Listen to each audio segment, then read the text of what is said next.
ಸ್ನೇಹಿತರೆ, ಇವತ್ತಿನ ವಿಡಿಯೋದಲ್ಲಿ ಆಷಾಢ ಮಾಸದಲ್ಲಿ ಏನು ಮಾಡಬೇಕು, ಏನು ಮಾಡಬಾರದು, ಯಾವುದು ಮೂಢನಂಬಿಕೆ ಎಲ್ಲದರ ಬಗ್ಗೆ ತಿಳಿಯೋಣ.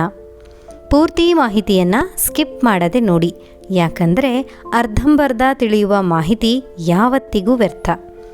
ಮೊದಲನೆಯದಾಗಿ, ತುಂಬ ಜನರ ತಿಳುವಳಿಕೆಯ ಪ್ರಕಾರ ಆಷಾಢ ಮಾಸ ಒಳ್ಳೆಯದಲ್ಲ ಹಾಗೂ ಇದು ಶುಭ ಕಾರ್ಯಕ್ಕೆ, ಖರೀದಿಗೆ, ಹೊಸ ಮನೆ, ಬಾಡಿಗೆ ಮನೆ ಪ್ರವೇಶಕ್ಕೆ ಯಾವುದಕ್ಕೂ ಸೂಕ್ತವಲ್ಲ. ಹಾಗೂ ಈ ಮಾಸದಲ್ಲಿ ಯಾವುದೇ ವಹಿವಾಟು ಇಟ್ಟುಕೊಂಡರೆ ಅಶುಭ ಆಗತ್ತೆ. ಅಷ್ಟೇ ಅಲ್ಲ, ಹಿಡಿದ ಕೆಲಸ ಕೈ ಎತ್ತಲ್ಲ, ಏಳಿಗೆ ಆಗೋದಿಲ್ಲ, ಗ್ರಹಚಾರ ಕೆಟ್ಟಂಗೆ ಲೆಕ್ಕ ಅಂತ ನಂಬಿಕೆ ಇದೆ. ಆದರೆ ಇದು ನಿಜಾನಾ ಅಥವಾ ಮೂಢನಂಬಿಕೆನಾ ಅಂತ ಪೂರ್ತಿ ವಿಡಿಯೋ ನೋಡಿ, ನಿಮಗೆ ತಿಳಿಯುತ್ತೆ.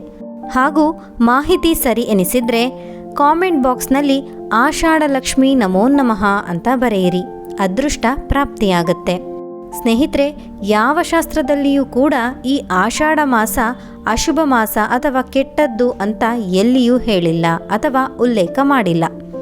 ಈ ಆಷಾಢ ಮಾಸದಲ್ಲಿ ಯಾವುದೇ ರೀತಿಯ ಶುಭ ಕಾರ್ಯಗಳನ್ನು ಮಾಡಬಾರದು ಅಂತ ಕೂಡ ತಿಳಿಸಿಲ್ಲ. ಹಾಗಾದರೆ ನಮ್ಮ ಹಿರಿಯರು ವಂಶದ ಪರಂಪರೆಯಿಂದ ಏಕೆ ಈ ಆಚರಣೆ ಮಾಡಿದ್ರು ಅಂತ ಅಂದರೆ, ಸೂರ್ಯ ಮಿಥುನ ರಾಶಿಯಲ್ಲಿ ಸಂಚಾರವನ್ನು ಮಾಡುವುದರಿಂದ, ಮಿಥುನ ರಾಶಿಯು ವಾಯುತತ್ವವನ್ನು ಹೊಂದಿರುವುದರಿಂದ ಈ ರಾಶಿಯಲ್ಲಿ ಸೂರ್ಯ ಸಂಚಾರ ಮಾಡಬೇಕಾದ್ರೆ ಗಾಳಿಯ ಪ್ರಭಾವ ಬಹಳ ಹೆಚ್ಚು. ಹಿರಿಯರೇ ಹೇಳುತ್ತಾರೆ ಅಲ್ವಾ, ಆಷಾಢ ಗಾಳಿ ಅಂತ. ಅದಷ್ಟೇ ಅಲ್ಲ, ಭೂಮಿ ಮೇಲೆ ತುಂಬ ತಂಪಾದ ವಾತಾವರಣ ಇರುತ್ತೆ. ಗಾಳಿ ಮಳೆ ಜಾಸ್ತಿ ಇರೋದ್ರಿಂದ ಈ ವಾತಾವರಣ ಶುಭ ಕಾರ್ಯ ಮಾಡಲು ಸರಿಯಾದ ಸಮಯ ಅಲ್ಲ ಅಂತ ಹಿರಿಯರು ಈ ರೀತಿ ಹೇಳ್ತಾ ಇದ್ರು. ಒಮ್ಮೆ ಯೋಚಿಸಿ, ಗಾಳಿ ಮಳೆ ಜಾಸ್ತಿ ಅಂತ ಹೇಳಿದ್ರೆ ನಮ್ಮಂಥ ವಿತಂಡವಾದ ಮಾಡುವ ಮೂರ್ಖರಿಗೆ ಅರ್ಥ ಆಗೋದಿಲ್ಲ ಅಂತ ಶಾಸ್ತ್ರ, ಸಂಪ್ರದಾಯ, ನಂಬಿಕೆ ಅಶುಭ ಅಂತ ಭಯದಿಂದ ಹೇಳಿದ್ದಾರೆ. ಇನ್ನು ರೈತರಿಗೆ ಇದು ಬಹಳ ಒಳ್ಳೆಯ ಕಾಲ ವ್ಯವಸಾಯಕ್ಕೆ. ಏಕೆಂದರೆ ಮೊದಲೆಲ್ಲ ರೈತರು ಮಳೆಯನ್ನೇ ನಂಬಿ ಕಾಲಕ್ಕೆ ತಕ್ಕಂಥ ವ್ಯವಸಾಯ ಮಾಡ್ತಾಯಿದ್ರು. ಹಾಗಾಗಿ ಈ ಆಷಾಢ ಕಾಲ ಅವರಿಗೆ ಸದಾವಕಾಶ. ಇಂತಹ ಸಮಯದಲ್ಲಿ ಹೆಚ್ಚು ಪ್ರಾಮುಖ್ಯತೆ ವ್ಯವಸಾಯಕ್ಕೆ ಕೊಡಬೇಕು. ಅದು ಬಿಟ್ಟು ಶುಭ ಕಾರ್ಯ, ಹೋಮ, ಹವನ, ಪೂಜೆ, ನೆಂಟರು, ಇಷ್ಟರು ಅಂತ ಸಮಯ ಕೊಟ್ಟರೆ ಹೊಟ್ಟೆಗೆ ತಿನ್ನೋದಾದರೂ ಏನು ಅಲ್ವಾ? ರೈತ ಸಮಯಕ್ಕೆ ಸರಿಯಾಗಿ ಬೆಳೆ ಬೆಳೆದ್ರೆ ಅಲ್ವಾ ಎಲ್ಲರಿಗೂ ಹೊಟ್ಟೆಗೆ. ಇನ್ನೊಂದು ವಿಚಾರ ಏನಪ್ಪ ಅಂದರೆ, ಈ ಸಮಯದಲ್ಲಿ ನದಿ, ಕೆರೆ, ಹಳ್ಳ, ಕೊಳ್ಳ ತುಂಬಿರುತ್ತೆ. ಒಂದು ಊರಿನಿಂದ ಇನ್ನೊಂದು ಊರಿಗೆ ಪ್ರಯಾಣ ಕೂಡ ಒಳ್ಳೆಯದಲ್ಲ, ಕಷ್ಟವೂ ಸಹ. ಹಾಗಾಗಿ ಶುಭ ಕಾರ್ಯ ಬೇಡ ಅಂತ ಹೇಳಿದ್ದಾರೆ. ಯಾಕಂದರೆ ಸಂಬಂಧಿಗಳು ಬರಲು ಕಷ್ಟವಾಗುತ್ತದೆ, ಜೊತೆಗೆ ಸಾಮಾನು ಖರೀದಿ ಎಲ್ಲವೂ ಕಷ್ಟ. ಇಂಥದ್ದೇ ನಾನಾ ಕಾರಣಗಳಿಂದ ನಮ್ಮ ಹಿರಿಯರು ಆಷಾಢ ಮಾಸದಲ್ಲಿ ಯಾವುದೇ ಶುಭ ಕಾರ್ಯ ಮಾಡುತ್ತಿರಲಿಲ್ಲವೇ ಹೊರತು ಯಾವುದೇ ಶಾಸ್ತ್ರದಲ್ಲಿ ಆಷಾಢ ಮಾಸ ಕೆಟ್ಟದ್ದು ಅಂತ ಉಲ್ಲೇಖ ಮಾಡಿಲ್ಲ. ಇನ್ನು ಆಷಾಢ ಮಾಸದಲ್ಲಿ ನವ ದಂಪತಿಗಳಿಗೆ ಒಟ್ಟಿಗೆ ಇರಬಾರದು ಎಂದು ಶಾಸ್ತ್ರ ಮಾಡಿದ್ದಾರೆ.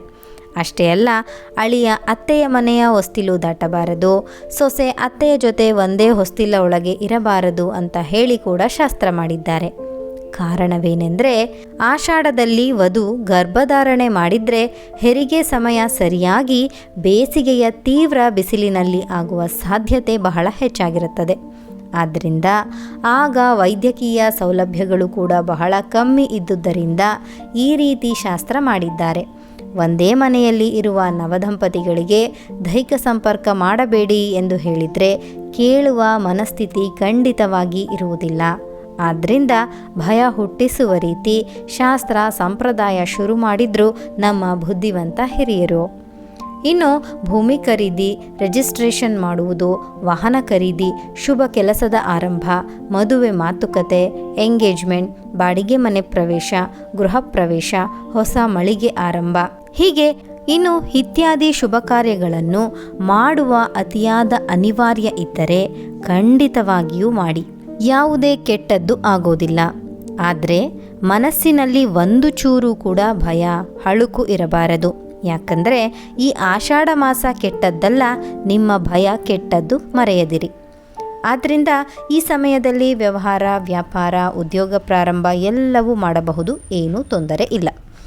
ಹುಣ್ಣಿಮೆ ಉತ್ತರಾಷಾಢ ನಕ್ಷತ್ರ ಕೊಡುವುದರಿಂದ ಆಷಾಢ ಮಾಸ ಅಂತ ಹೇಳುವುದೇ ಹೊರತು ಇದು ಶೂನ್ಯ ಮಾಸ ಅಲ್ಲ. ಆಷಾಢ ಮಾಸ ಲಕ್ಷ್ಮೀ ಅನುಗ್ರಹವನ್ನು ಕರೆತರುವ ಮಾಸ, ಹಬ್ಬಗಳನ್ನು ಕರೆತರುವ ಮಾಸ. ಆದ್ದರಿಂದ ಏಕಾದಶಿ ದ್ವಾದಶಿ ಕೂಡ ಮಾಡಬಹುದು. ಸ್ನೇಹಿತರೆ, ಅಷ್ಟೇ ಅಲ್ಲ, ಬಹಳ ವಿಶೇಷವಾಗಿ ನಿಮ್ಮ ಎಲ್ಲರ ಪ್ರಿಯವಾದ ಆಷಾಢ ಶುಕ್ರವಾರ ಮಹಾಲಕ್ಷ್ಮಿ ಅಮ್ಮನವರ ಆರಾಧನೆ ಮಾಡೋದ್ರಿಂದ, ಆಷಾಢ ವ್ರತ ಮಾಡೋದ್ರಿಂದ ಎಂಥದ್ದೇ ದಟ್ಟ ದರಿದ್ರ ಕಾಡ್ತಾ ಇದ್ದರೂ ಕೂಡ ತೊಲಗಿ ಹೋಗಿ ಖಂಡಿತವಾಗಿಯೂ ಒಳ್ಳೆಯದಾಗುತ್ತೆ. ಹಾಗಾಗಿ ಯಾವುದೇ ಭಯ ಚಿಂತೆ ಇಲ್ಲದೆ ನಿಮ್ಮ ಮನಸ್ಸಿಗೆ ಬರುವ ಎಲ್ಲ ಒಳ್ಳೆಯ ವಿಚಾರವನ್ನು ಖಂಡಿತವಾಗಿಯೂ ಮಾಡಿ. ಯಾವುದೇ ಭಯ ಆತಂಕ ಬೇಡ. ಸ್ನೇಹಿತರೆ, ನೀವು ಕೂಡ ಆಷಾಢ ಮಾಸ ಹೇಗೆ ಆಚರಣೆ ಮಾಡ್ತೀರಾ? ಆಷಾಢ ಶುಕ್ರವಾರ ಲಕ್ಷ್ಮೀ ಪೂಜೆ ಮಾಡ್ತಾ ಇದ್ದೀರಾ? ನಿಮ್ಮ ಸಂದೇಹ ಪರಿಹಾರವಾಗಿದೆಯಾ? ಏನೇ ಇದ್ದರೂ ಕಾಮೆಂಟ್ ಮಾಡಿ. ಆಷಾಢ ಮಾಸದಲ್ಲಿ ಬದನೆಕಾಯಿ, ಉದ್ದಿನಬೇಳೆ, ಎಲೆಕೋಸು, ಬೆಳ್ಳುಳ್ಳಿ, ಈರುಳ್ಳಿ ಇತ್ಯಾದಿ ಆಹಾರ ಪದಾರ್ಥಗಳ ಸೇವನೆಯನ್ನು ತಪ್ಪಿಸಬೇಕು. ಈ ಮಾಸದಲ್ಲಿ ಮಾಂಸ, ಮೀನು, ಮದ್ಯ, ಇತರ ಅಮಲು ಪದಾರ್ಥಗಳನ್ನು ಮತ್ತು ಅನೈತಿಕ ಕೃತ್ಯಗಳಿಂದ ದೂರವಿರಬೇಕು. ಆಷಾಢ ಮಾಸದಲ್ಲಿ ಎಲೆ ಮತ್ತು ಹಸಿರು ತರಕಾರಿಗಳನ್ನು ತಿನ್ನಬಾರದು ಮತ್ತು ಎಣ್ಣೆ ಪದಾರ್ಥಗಳನ್ನು ತ್ಯಜಿಸಬೇಕು. ಈ ಮಾಸದಲ್ಲಿ ಕೋಪ, ಅಹಂಕಾರ, ತಳಮಳ ಮುಂತಾದವುಗಳಿಂದ ದೂರವಿರಿ. ಈ ತಿಂಗಳಲ್ಲಿ ಯಾರನ್ನೂ ಅವಮಾನಿಸಬೇಡಿ. ಇದೇ ತಿಂಗಳಲ್ಲ, ಯಾವುದೇ ತಿಂಗಳಾದರೂ ಯಾರನ್ನು ಅವಮಾನಿಸಬೇಡಿ ಅಥವಾ ನಿಂದನೀಯ ಪದಗಳನ್ನು ಬಳಸಿ ಮಾತನಾಡಬೇಡಿ. ಅಲ್ಲದೆ ನಿಮ್ಮ ಮನೆಗೆ ಯಾವುದೇ ಅತಿಥಿಗಳು ಬಂದರೂ ಕೂಡ ಅವರನ್ನು ಎಂದಿಗೂ ಬರಿಗೈಯಲ್ಲಿ ಹಿಂತಿರುಗಲು ಬಿಡಬೇಡಿ. ಇದರಿಂದ ಆರೋಗ್ಯ ಬಹಳ ಚೆನ್ನಾಗಿರುತ್ತೆ. ನೀವು ಎಷ್ಟು ಸಾತ್ವಿಕವಾಗಿ ಇರುತ್ತೀರಾ ಅಷ್ಟು ಲಕ್ಷ್ಮೀ ಕೃಪೆ ಕೂಡ ಜಾಸ್ತಿ ಆಗತ್ತೆ. ಸ್ನೇಹಿತರೆ, ಈ ಮಾಹಿತಿ ನಿಮ್ಗೆ ಇಷ್ಟವಾದರೆ ದಯವಿಟ್ಟು ಲೈಕ್ ಮಾಡೋದನ್ನು ಖಂಡಿತವಾಗಿಯೂ ಮರಿಬೇಡಿ. ಇನ್ನು 10 ಜನರಿಗೆ ಶೇರ್ ಮಾಡಿ. ಮತ್ತಷ್ಟು ವಿಡಿಯೋಸ್ಗಳಿಗಾಗಿ ನಮ್ಮ ಚಾನಲನ್ನು ಸಬ್ಸ್ಕ್ರೈಬ್ ಮಾಡಿ. ಕೇಳಿದ್ದಕ್ಕಾಗಿ ಧನ್ಯವಾದಗಳು.